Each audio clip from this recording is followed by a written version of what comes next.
चैत्य पुरुष जग जाए, चैत्य पुरुष जग जाए, देव तुम्हारा पुण्य नाम मेरे मन में रम जाए।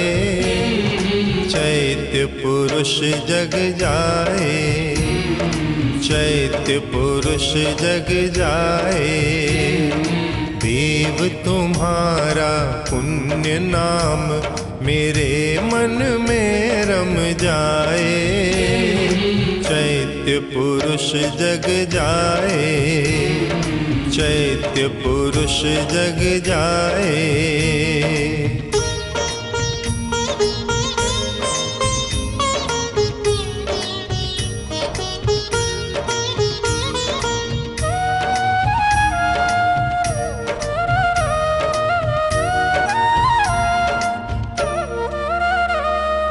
ओम ओम ओम ओम ओम ओम ओम ओम ओम ओम उद्गाता।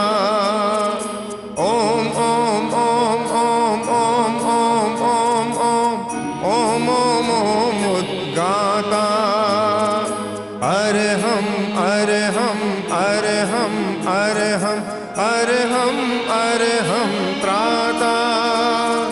ओम ह्रीं श्रीं जय, ओम ह्रीं श्रीं जय, विजय ध्वजा लहराए। चैत्य पुरुष जग जाए, चैत्य पुरुष जग जाए, देव तुम्हारा पुण्य नाम मेरे मन में रम जाए। चैत्य पुरुष जग जाए, चैत्य पुरुष जग जाए।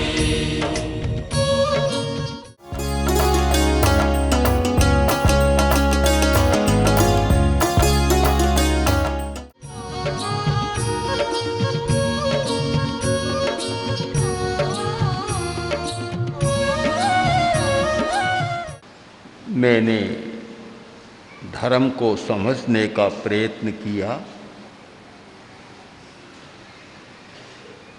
आचार्य श्री तुलसी की सन्निधि में बहुत बार चिंतन हुआ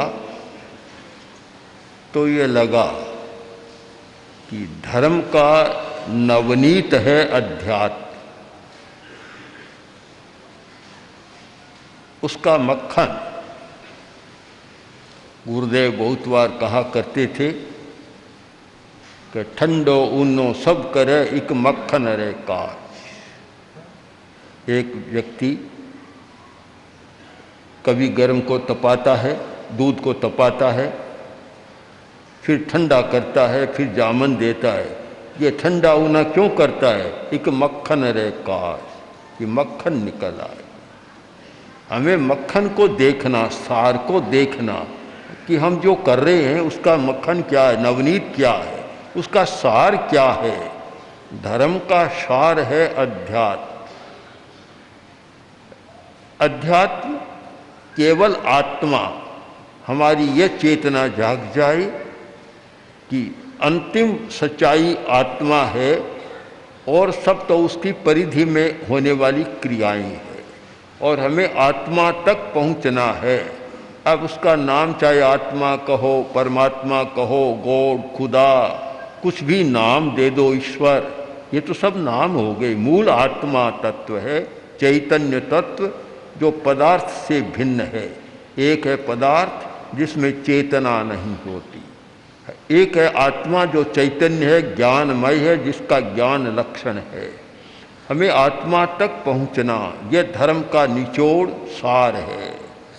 तो जब आत्मा तक जाते हैं तो आत्मा में कोई भेद होता नहीं, न कोई उसकी जाति होती, न कोई रंग होता, वर्ण होता, कुछ भी नहीं होता।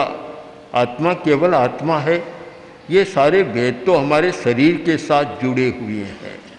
हम धार्मिक तो हैं, पर जितनी शरीर की उपासना करते हैं उतनी आत्मा की उपासना नहीं करते।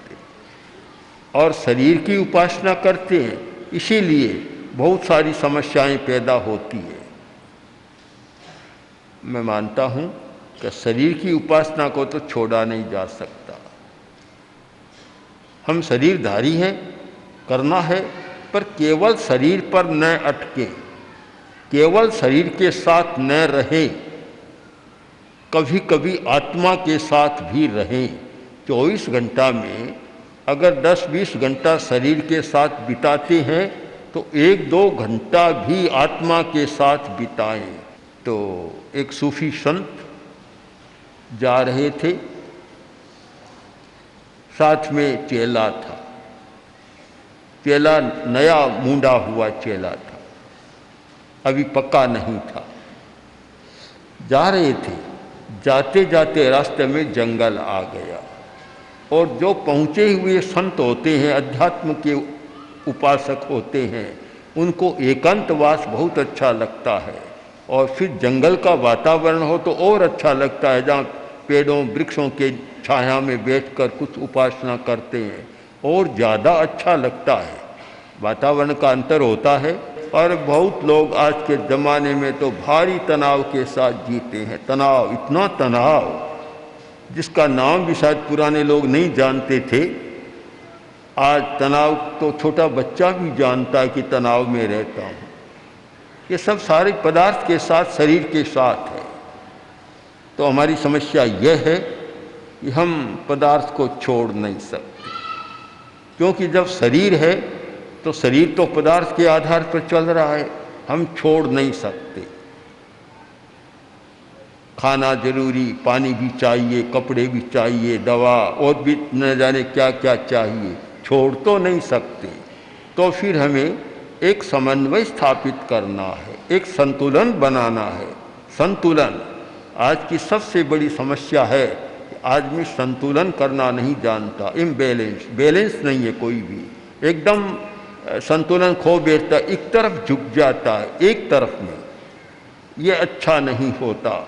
हम संतुलन बनाएं कि जब आवश्यक हो तब शरीर के साथ रहें, और जब आवश्यकता शरीर की पूरी हो जाए तब हम आत्मा के साथ रहें। ऐसा अभ्यास करें कि प्राथमिक आवश्यकताओं को पूरा करना है तो हमें शरीर के साथ रहना होगा, और जब आवश्यकताएं पूरी हो जाती है तब हम आत्मा के साथ रहें। अब आत्मा के साथ रहेंगे, उससे आपका दिमाग परिष्कृत होगा।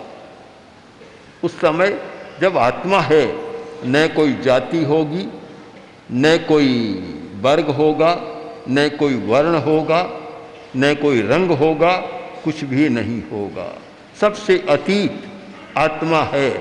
तो ये सारी समस्याएं तो नाम रूप की समस्याएं दुनिया में है। नाम और रूप, समस्या किसकी है? या तो नाम की, और या है रूप की, आकार की। एक प्रकार का आकार बना लिया और आकार के साथ आदमी जुड़ गया, अलग चिन्ह बना लिए, अलग आकार बना लिया और जुड़ गए, और उसी आधार पर मनुष्य जाति को तोड़ा गया, बांटा गया, बांटा गया एकदम।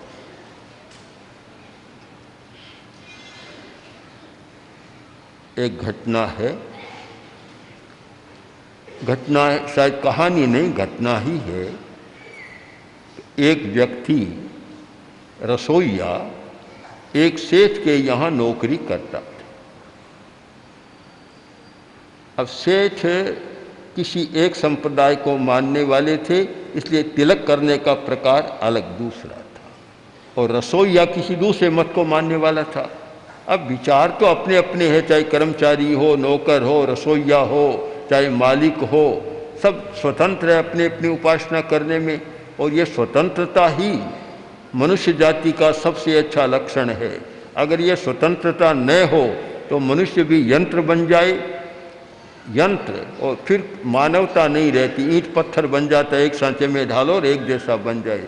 चिंतन की अपनी स्वतंत्रता भी होना बहुत जरूरी है, और अनेकांत ने इसको महत्व दिया है कि हमारी चिंतन की स्वतंत्रता रहे। तो वह दूसरे तिलक दूसरे प्रकार से करता था। एक दिन सेठ ने कह दिया, देख मेरे यहाँ नौकरी करता है, तो तुझे तिलक इस प्रकार करना होगा, जैसे मैं करता हूँ वैसे करना होगा। उसने कह दिया ठीक है साहब ठीक है, पर किया नहीं। सेठ ने फिर चेतावनी दे दी कि मैंने तुझे कई बार कह दिया और नहीं करता है, तो अब अंतिम चेतावनी है कि अगर तिलक को नहीं बदला तो फिर नौकरी से मुक्त कर दूंगा। अब बेचारा क्या करे। दूसरे दिन आया तो तिलक तो उसी स्थान पर। शेठ देखते गुस्से में आ गया, बस मैंने अंतिम चेतावनी दी, नहीं माना तो आज से बस बर्खास्त करता हूँ। तूने मानी नहीं? क्या शेठ साहब मैंने आपकी बात मान ली, आपने कहा वैसा तिलक कर लिया कि कहाँ है, तुम्हारे ललाट पर तो नहीं है। पेट खोला, कमीज खोली, पेट दिखाया कि ये देखे ये आपका तिलक और ये मेरा तिलक। ये कैसे? कि आपकी नौकरी पेट के लिए करता हूँ, दिमाग के लिए नहीं करता।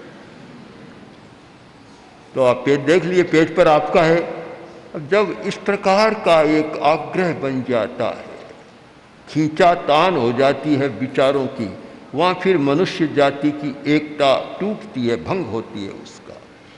हम एक स्वतंत्र दृष्टिकोण अपनाएं, अनेकांत का दृष्टिकोण अपनाएं, सबको अपने विचार की स्वतंत्रता दे। और स्वतंत्रता कि जब तक समाज को कोई हानि न हो।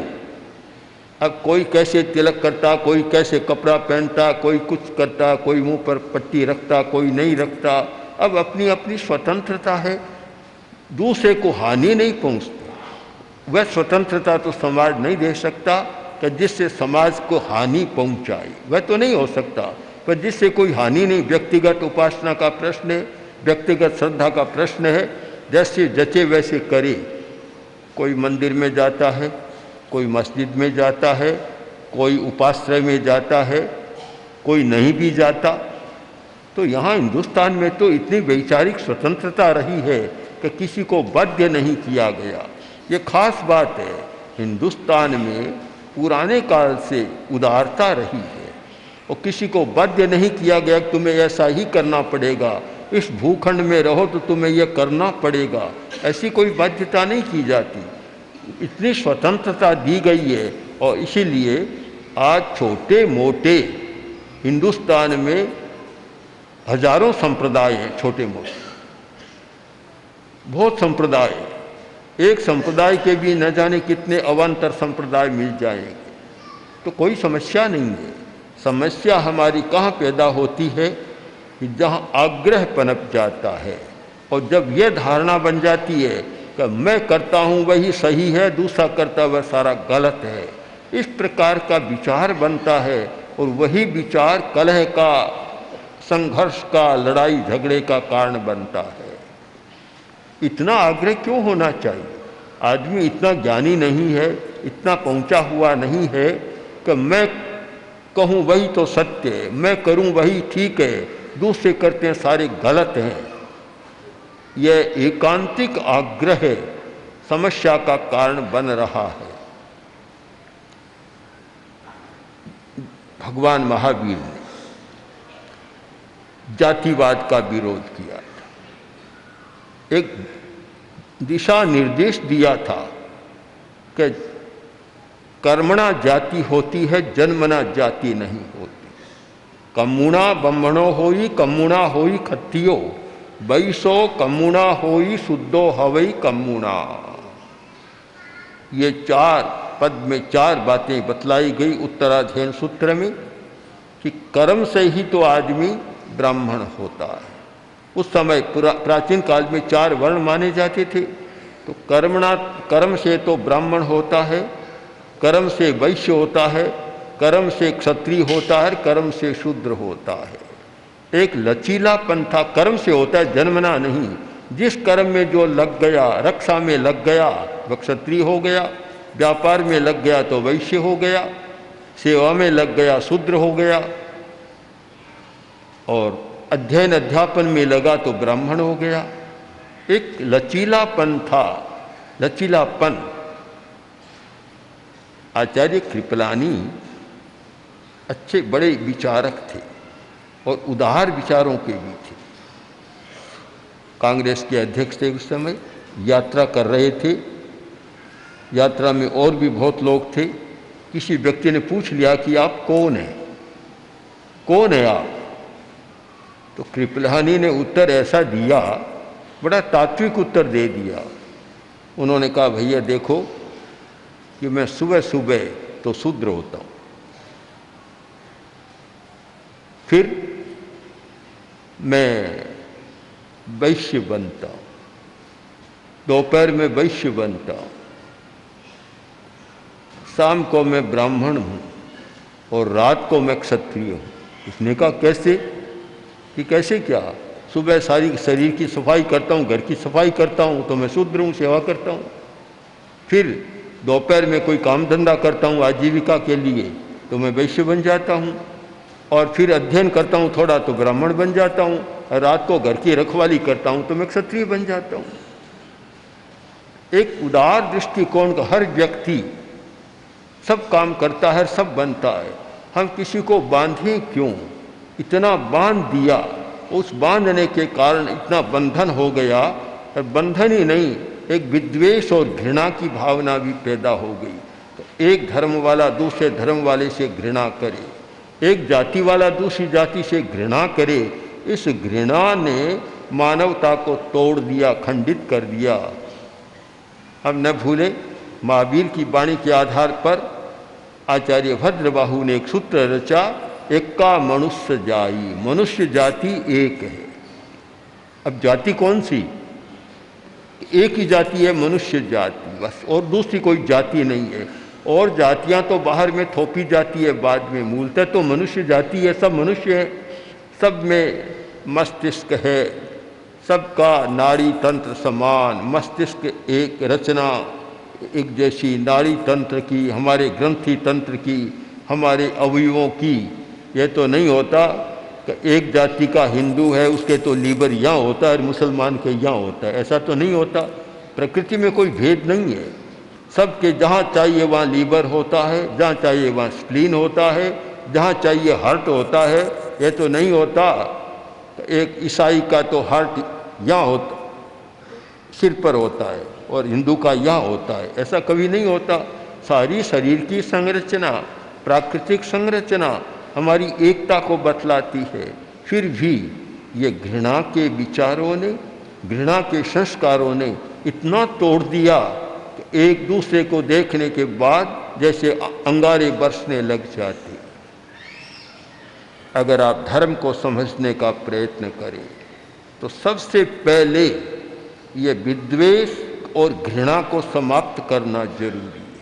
जब तक ये विद्वेष रहेगा, एक दूसरे के प्रति द्वेष की भावना और घृणा की भावना, तब तक धर्म आपके परिपार्श्व में तो रह सकता, आपके भीतर कभी नहीं आ सकता।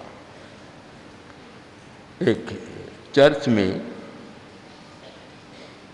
कोई व्यक्ति जाना चाहता था, पर वह ईसाई धर्म को मानने वाला नहीं था, उसे रोक दिया गया। पादरी खड़ा था बाहर, पहुंचा हुआ था व्यक्ति, वह भी बाहर खड़ा था। तो उसने कहा, देखिए मैं चर्च में जाना चाहता हूँ, मुझे रोक दिया क्यों? मैं ईसाई नहीं, इसलिए मुझे रोक दिया गया। तो उसने कहा कि तू समझता नहीं है, एक बार महाप्रभु यीशु आए और भीतर जाना चाहते थे तो उन्होंने कहा कि मुझे भी भीतर नहीं जाना दिया, तो भला दूसरे की बात ही क्या है। इतना एक अंतर हो जाता है आदमी आदमी में, हमें तो समझने में कठिनाई होती है। तो अगर आप धर्म को समझना चाहें तो आपको सबसे पहले आत्मा का पाठ पढ़ना होगा, और जब आत्मा को ठीक समझ लेंगे तो फिर ये बाहर की बातें आप, और जब तक आत्मा को नहीं समझेंगे तब तक सारा ध्यान बाहर पर ही केंद्रित हो जाएगा, और बाहर को हम सब कुछ मानने लग जाएंगे। बाहरी आकार को, बाहरी प्रकार को, बाहरी स्थितियों को सब कुछ मानने लग जाते हैं, और उसी लिए ये सारी संघर्ष की स्थितियां पैदा होती है। मुझे तो आश्चर्य होता है कि धर्म के आधार पर क्या क्या होता है, पर मैं इस बात को नहीं मानता।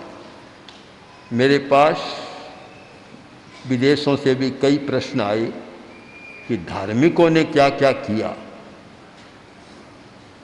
मैंने उनको बताया कि आप थोड़ा शब्द का परिवर्तन कर दें। धार्मिकों ने कुछ नहीं किया। धार्मिक आदमी कभी लड़ाई नहीं करता, कभी रक्तपात नहीं करता। और आपका प्रश्न है भूमि को धर्म ने रक्त रंजित किया, न धर्म करता न धार्मिक करता। केवल शब्द बदल दें कि धार्मिक नहीं, धर्म का अनुयायी। बहुत अंतर है। धर्म को न मानने वाले कम है, धार्मिक ज़्यादा है। मुझे कहना चाहिए कि धार्मिक नहीं, धार्मिक तो बहुत थोड़े हैं। धर्म के अनुयायियों की संख्या, यह संख्या धार्मिकों की नहीं है, यह संख्या धर्म के अनुयायियों की है। अनुयायी तो बहुत है, मानने वाले तो बहुत हैं, पर धर्म को जानने वाले तो बहुत कम लोग हैं, करने वाले बहुत कम लोग हैं। धार्मिक के स्थान पर हम कहें धर्म के अनुयायियों ने ऐसा किया तो बात समझ में आ जाए। इसलिए हम चिंतन करें और ऐसे वातावरण का निर्माण करें जिससे आदमी धर्म तक पहुंच सके, केवल बाहरी कलेवर में न रहे, बाहर परिसर में ही न रहे। और उसके लिए हमें इन दोनों शब्दों पर ध्यान देना है, एक आत्मा और एक पदार्थ। पदार्थ अचेतन है, आत्मा चेतन है। पदार्थ का धर्म से संबंध नहीं, धर्म का संबंध हमारी आत्मा से है, चेतना से है। हमारी चेतना बदले, चेतना का रूपांतरण हो, उसमें मैत्री की भावना जागे, अहिंसा और शांति की भावना जागे, प्रमोद भावना, एक दूसरे के गुणों को प्रोत्साहन दें, विशेषताओं को प्रोत्साहन दें, वह प्रमोद भावना जागे हमारे भीतर, करुणा की भावना जागे, क्रूरता न हो, न मनुष्य के प्रति न पशु पक्षी के प्रति। और हम जैन धर्म की भाषा में सोचें तो पानी पृथ्वी मिट्टी के प्रति भी हमारे मन में करुणा रहे, उसका अनावश्यक उपयोग न करें। करुणा की वृत्ति जागे, ये वृत्तियां जागे तब तो जीवन में धर्म घटित होता है। और न तो करुणा है, न प्रमोद भावना, ईर्ष्या की भावना प्रबल है, दूसरे को प्रोत्साहन नहीं, न कोई विशेषता को ग्रहण करने की बात। विशेषता को लें, हर धर्म के लोगों में अलग अलग विशेषताएं होती है। कुछ विशेषताएं किसी में पनपी है, कुछ किसी में पनपी है। कुछ विशेषता किसी भूखंड में पनपी है, कुछ विशेषता दूसरे भूखंड में पनपी है। हम किसी देश काल में और किसी संप्रदाय में, किसी व्यक्ति में जो विशेषता है उसका अनुमोदन करें, समर्थन करें और उसको प्रोत्साहन दें।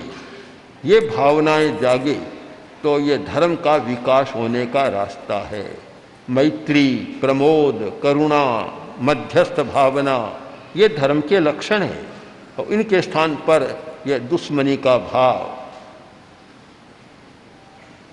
प्रमोद भावना की जगह ईर्ष्या, स्पर्धा और संघर्ष की भावना, करुणा की जगह क्रूरता, इतनी क्रूरता कि कैसे सोचा नहीं जा सकता कि आज इतनी क्रूरता कैसे हो सकती है। और तटस्थता की जगह पक्षपात, केवल पक्षपात, ये सारा उल्टा क्रम चल रहा है। इसलिए हम धर्म के तात्पर्य को समझने का प्रयत्न करें, जिससे कि आत्मा की शांति रहे, मन की शांति रहे, हमारी चित्त समाधि रहे, निर्मलता रहे और सारा वातावरण ही शांतिमय बने। तो मैं मानता हूँ कि एक बहुत अच्छा काम हो सकता है। इसलिए हमारा दृष्टिकोण इतना प्रशस्त बने, वैज्ञानिक बने, हम भीतर में तो आध्यात्मिक बने और व्यवहार में सारा दृष्टिकोण हमारा वैज्ञानिक बने। दोनों अलग अलग नहीं। एक नया शब्द का प्रयोग आचार्यवर ने दिया था, आध्यात्मिक वैज्ञानिक व्यक्तित्व का निर्माण। और मैं मानता हूँ जिस दिन यह निर्माण होगा उस दिन पूरे राष्ट्र का, पूरे समाज का भला, पूरे का नहीं पूरे विश्व का भला होगा। और हमें इसी दिशा में अभी प्रस्थान करना चाहिए। ओम।